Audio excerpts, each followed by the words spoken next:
All right, so apologize for being late. We're still kind of working. A lot of things going on. We also have a scrimmage / mock game here in a half hour. So, there's still work being done. I think this is a strange signing time.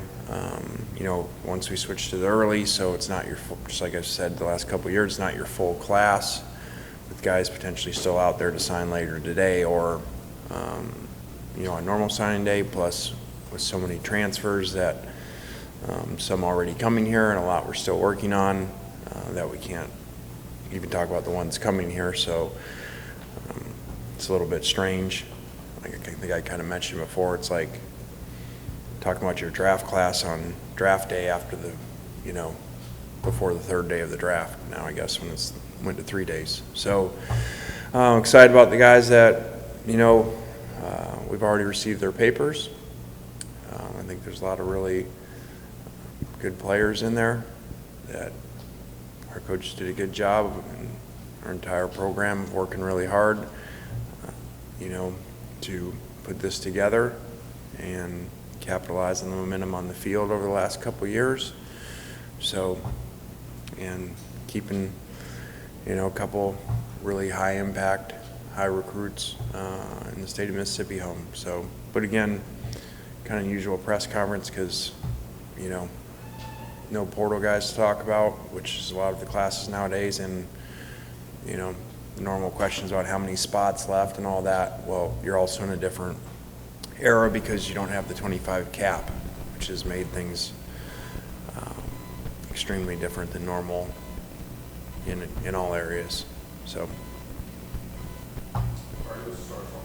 Obviously losing the quarterback in this class a few days ago, just kind of moving forward. You say y'all are still working in the portal. What's kind of your strategy to maybe try to get a quarterback with this class when it's all said and done?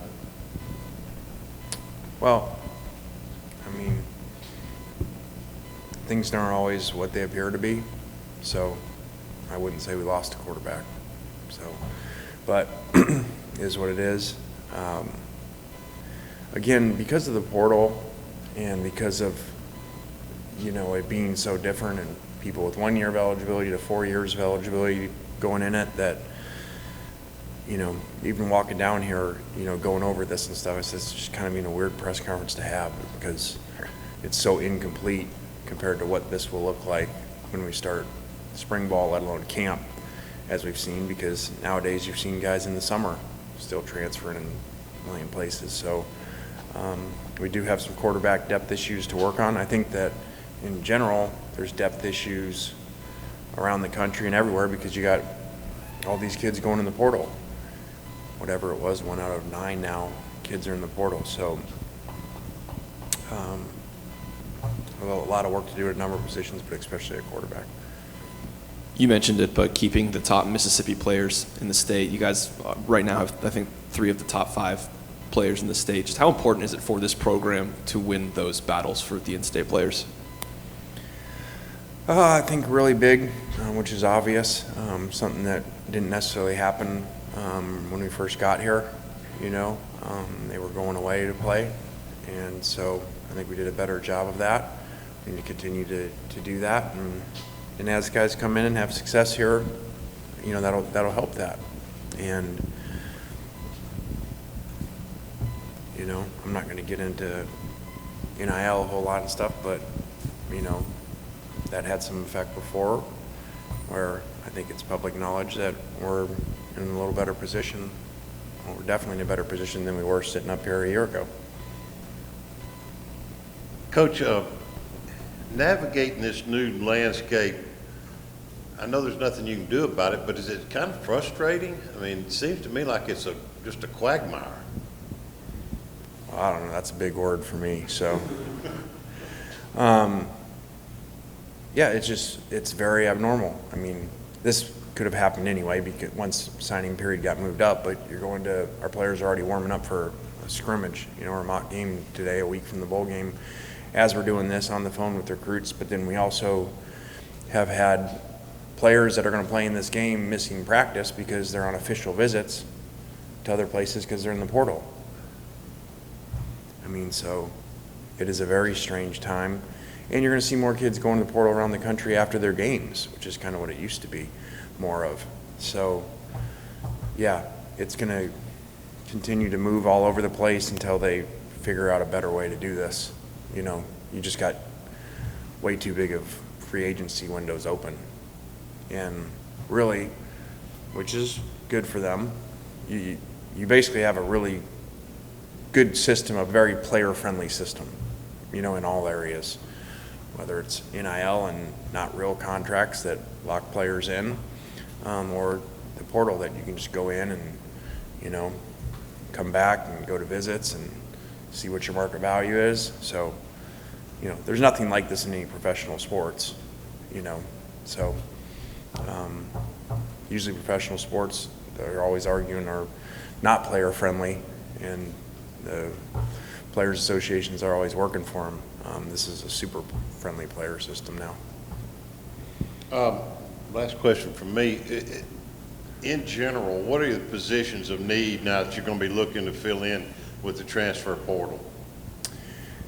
Like you mentioned, and I have, that is like still evolving. You know, there's players that are in the portal that may come back here in our own portal, you know, that are out there that are visiting places. There's going to be some that are maybe going to go in after this game. So there's still a couple guys deciding whether to go to the NFL draft. So I have no clue what those numbers are exactly to ever be able to say this is where we need 2 guys or 3 guys. Coach, after recruiting Perkins and watching him rush for almost 400 yards in the state championship game, what kind of just stands out about his athleticism, and you know, what have you kind of learned about him just as an athlete and just as, you know, just a student throughout this whole process? Yeah, that's one of the most impressive games I've ever seen on film or in person. To do what he did on offense, defense, 2-point plays, everything. So, just a great athlete. Anytime that you have a guy that's probably a defensive player that can do those things in offense, you know, usually those are your best defensive players because they have really good ball skills and awareness, or they can't do that on offense, you know, and they're more situational defensive guys. So, very impressive.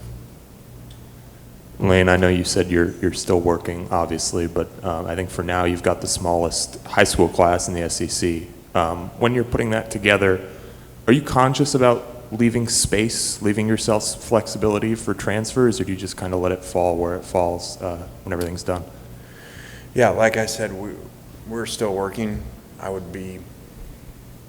can basically tell you that's not going to be the number by the end of the day. So,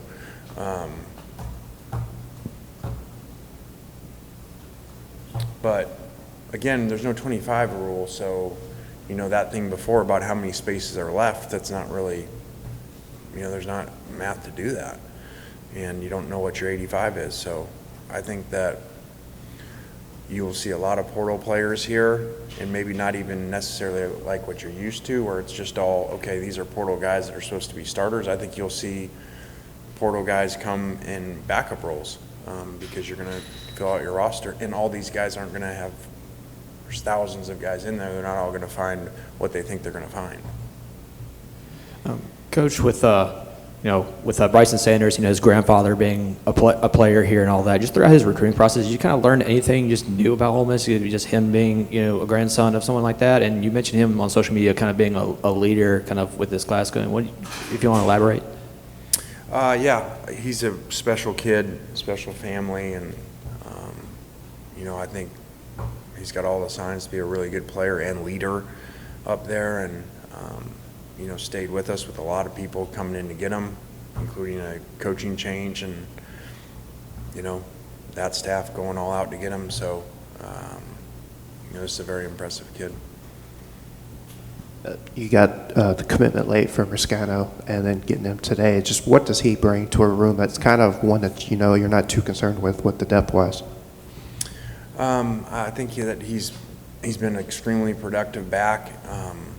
You know, that we had way up there on the board from early on. You know, probably one of the, if rankings are based off of offers and all that stuff and whatever these people are that rank him and stuff, you know, one of our higher ranked players. But I think you got a chance to be really special. And I think it says a lot for a guy to fall arguably the best freshman in America at his spot, and willing to come compete. Having a lot of experience coaching receivers, when you look at a guy like Aiden Williams and kind of what he brings to the table, just what stands out about him? Well, I hope he's like the great ones that have come here from the state before, and he has some signs of that, and really good length and ability to make plays, and seems to fit the profile of a really special receiver.